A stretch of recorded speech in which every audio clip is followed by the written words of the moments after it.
Kiss in the rain.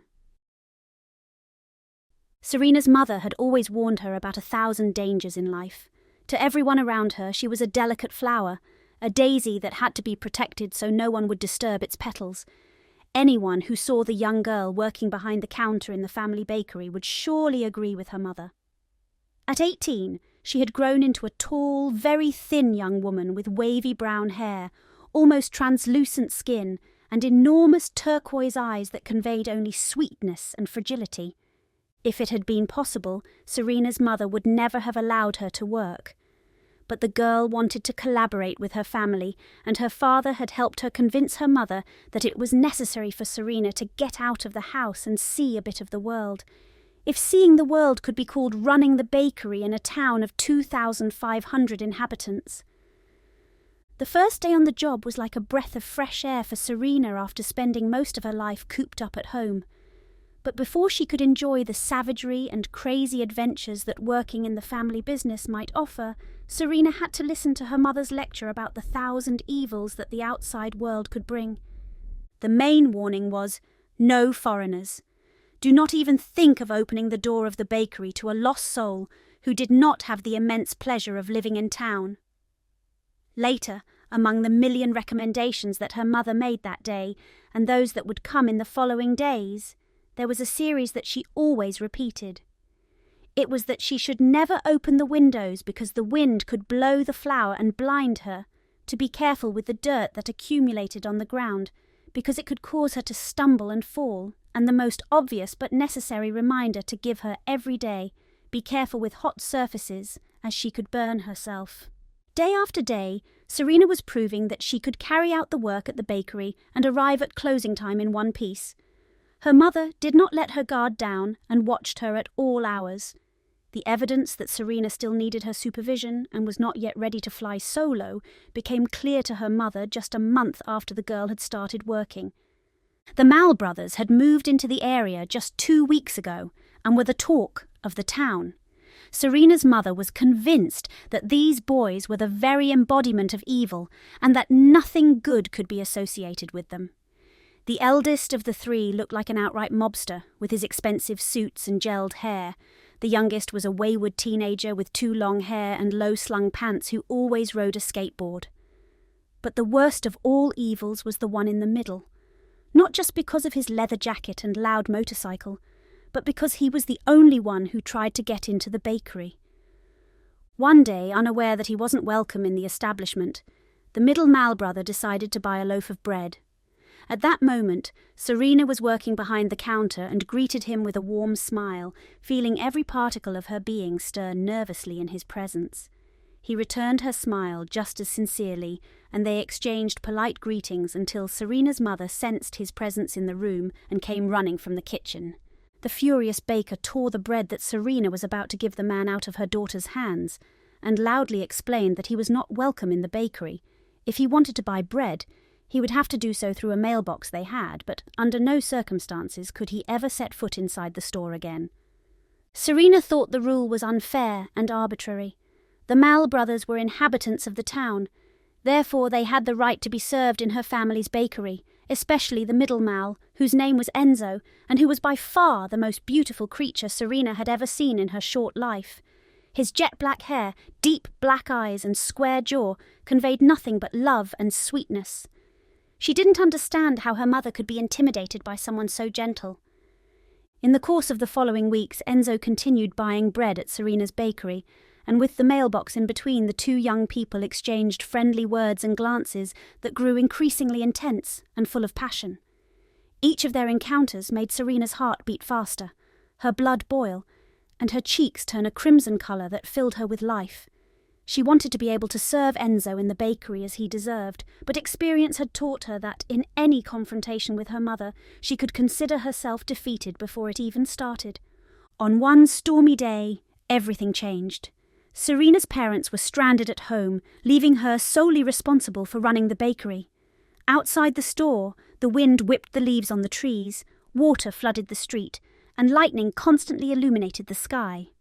Due to the storm, no one had entered the bakery that afternoon, and Serena thought she wouldn't have any customers. Then she looked out the window and saw Enzo parking his motorcycle in the centre of the square. Her heart began to race, just as it did every time she saw him. He fixed his eyes on her through the large window and began to approach the bakery with his feline stride. A burning desire to open the door and let the handsome boy in overcame Serena.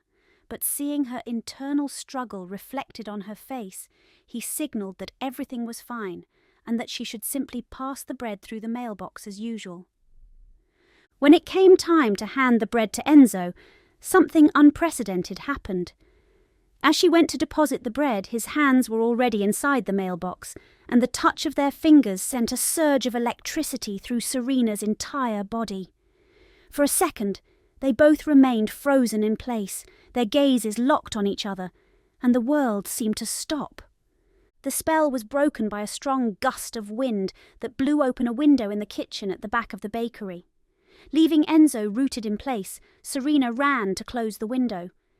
As she approached, the wind's force was so strong that it tore open a large bag of flour nearby, and its contents flew towards Serena, filling her eyes and blinding her for an instant. The girl rubbed her face and managed to close the window.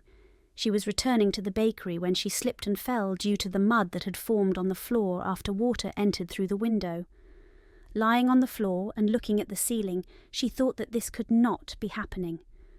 Was her mother right about everything she had said? It couldn't be true. When she went to stand up, the lack of vision caused by the flour and the slipperiness of the floor played a trick on her, and she would have fallen again had her hand not managed to grab onto something at the last moment, preventing her fall. Unfortunately, she rested her palm right on a hot ceramic surface that had recently been in use, burning her hand. She quickly ran to the tap and held the wound under cold water. From the kitchen sink she could see the back of the bakery counter, cross the entire store and even get a glimpse of the square. As Serena wet her hand, she watched Enzo walking slowly toward his motorcycle. Looking at him, she realized that all she wanted to do was run away, throw herself into his arms, and that something inside her told her he wanted the same thing. Her mother had warned her 1,000,000 times about all the bad things that could happen to her if she faced the real world. That day, everything terrible that her mother had predicted had already occurred to her. What else could happen? The window opened again, letting in a gust of wind that ruffled her hair and brought the sweet scent of freshly baked jasmine biscuits to her nostrils. At that moment, she was impelled by a strange force that made her cross the bakery, go out into the square, and stand in front of Enzo. When the man saw her, he stared at her in surprise. Their eyes locked on each other again, and for a moment, neither of them did anything.